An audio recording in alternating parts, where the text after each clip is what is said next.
Gentlemen, please welcome Dr. Paolo Gallo.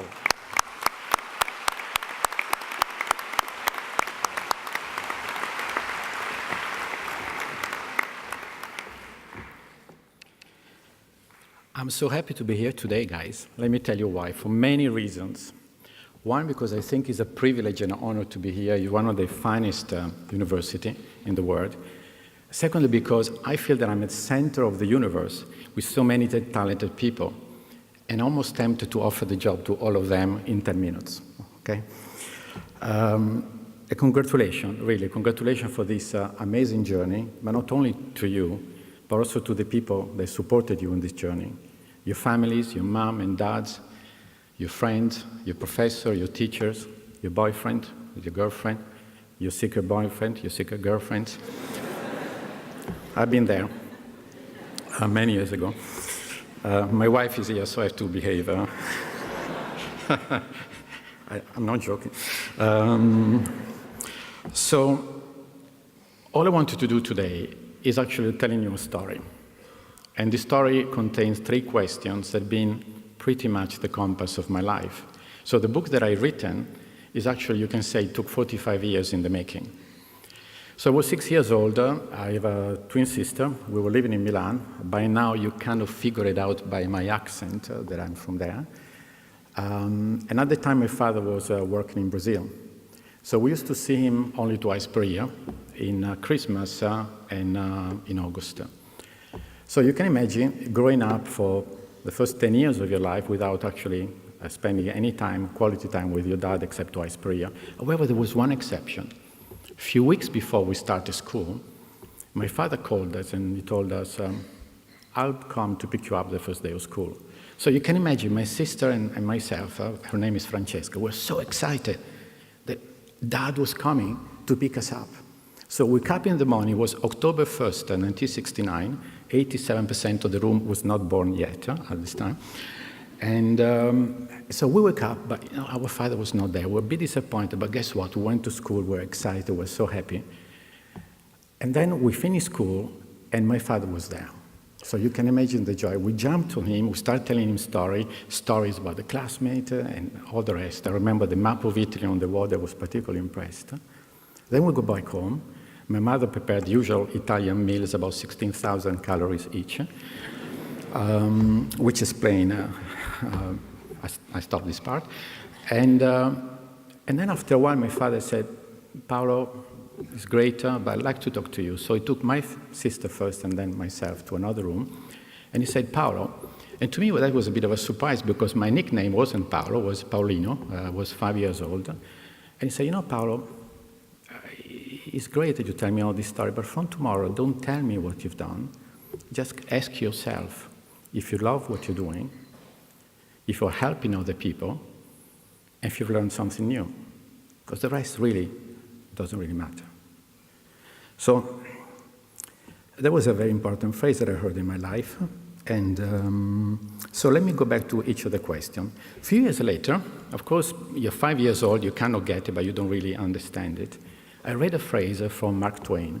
And Mark Twain said, the 2 most important days of your life are the day where you're born and the day in which you find out why. This phrase to me was like a revelation, almost like a slap in my face, a cold shower. And then I wondered why I'm here, not in a religious sense, in a professional sense. So I started investment banking. I have to say, it was fun, but I got to confess, it wasn't really what I wanted to do. So I decided to go into work for the World Bank. That was a bit of a difficult decision because I cut my salary by 2/3. I left and I went to a country which I didn't know anybody, and my girlfriend dumped me exactly as soon as I told her. So you can imagine, the salary is not so good, you're alone, the girlfriend left you, so you go there, you're kind of miserable. But then after a few months, they told me, Paolo, you need to go to the first mission, and they sent me to Cameroon. So I go to Cameroon, and the driver, his name is George, he said, Paolo, I'm going to take you to a small village before we arrive to the project. And if you don't mind, I'll take you there. I want you to meet somebody special. So we went, and he took me by a well. And he said, do you see this well? I said, yeah, I do. Well, that was not here when I was born. My mother used to wake up every morning around 4:30, and with 2 buckets used to pick up the water to the river. So it was a kilometer each way, and as you can imagine, when it was raining, when she was sick, we didn't have any water. So when you guys built that well, our life changed. Now, of course, I have absolutely nothing to do with this well, but it took me to see his mother. So I went to this village. I felt a bit like in a movie because, again, I'm in a necktie in a village in Cameroon, and it was a bit weird. And he talked to his mother. His mother came to me, and we embraced. And then I realized the meaning of the phrase of Mark Twain.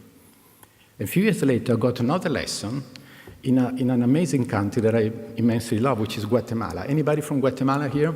No. Too bad, because here, where's the person from Guatemala?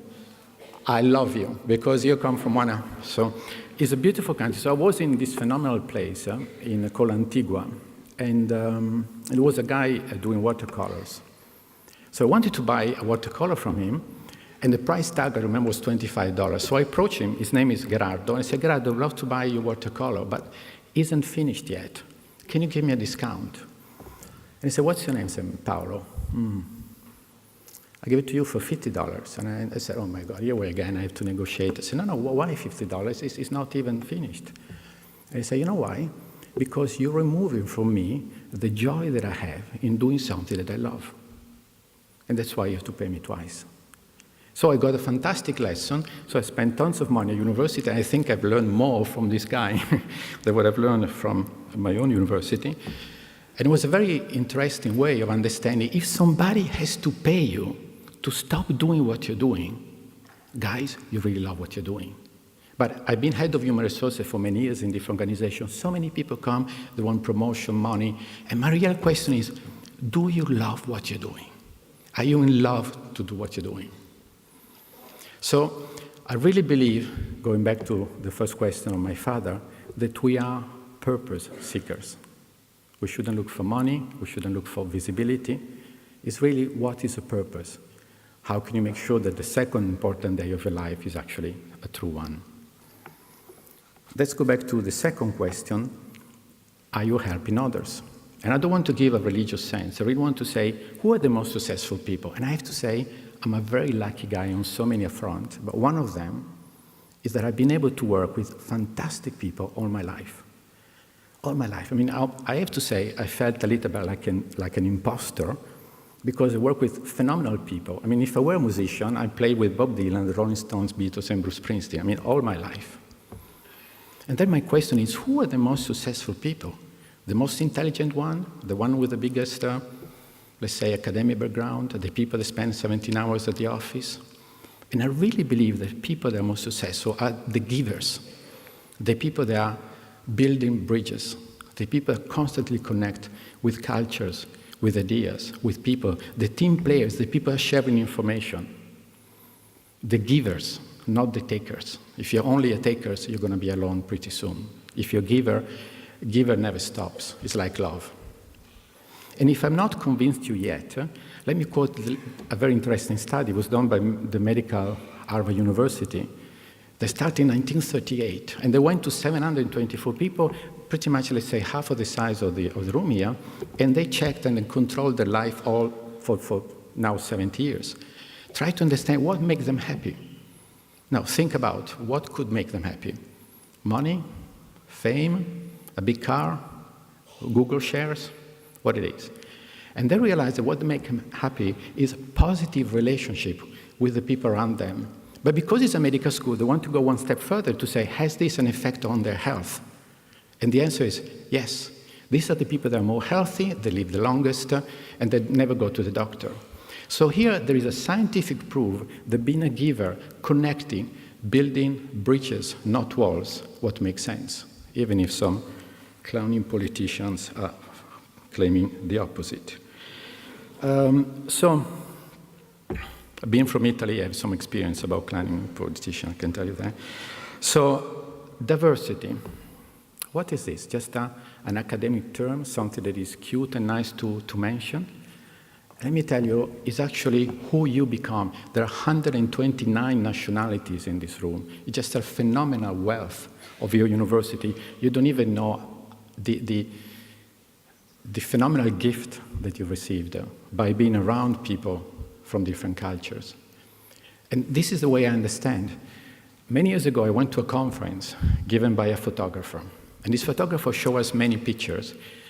Pretty nice, but it was the same kind of picture. It was a Caribbean island, you know, the typical postcard, sand, the palms, and all the rest.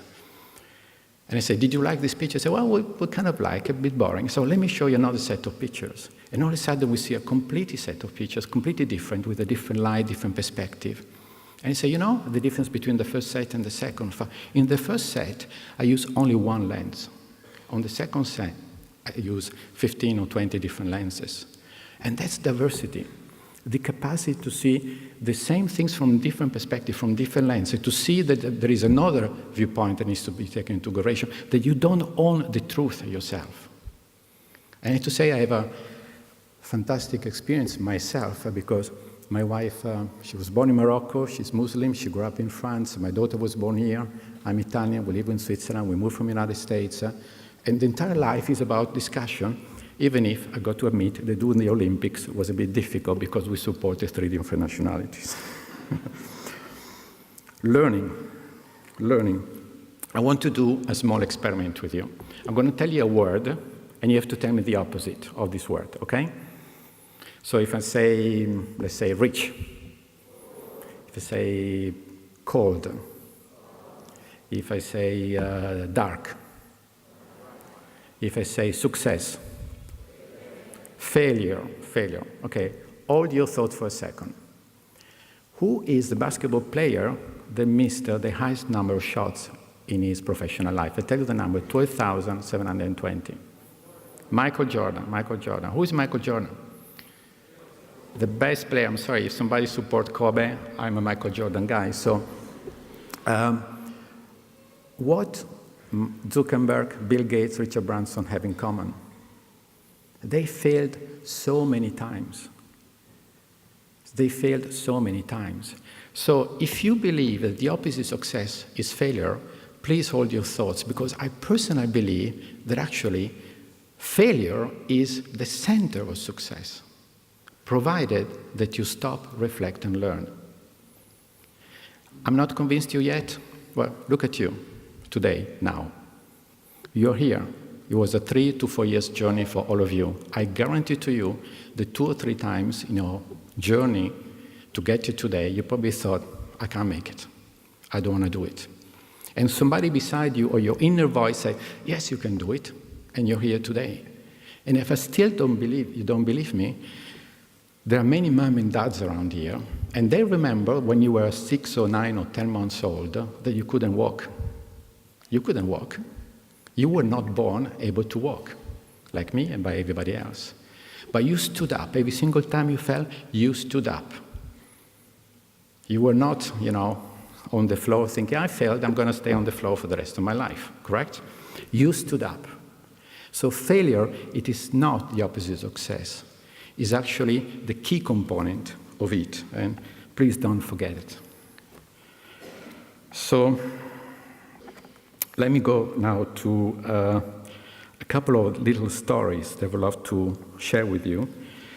And one of them is actually something that Nelson Mandela said.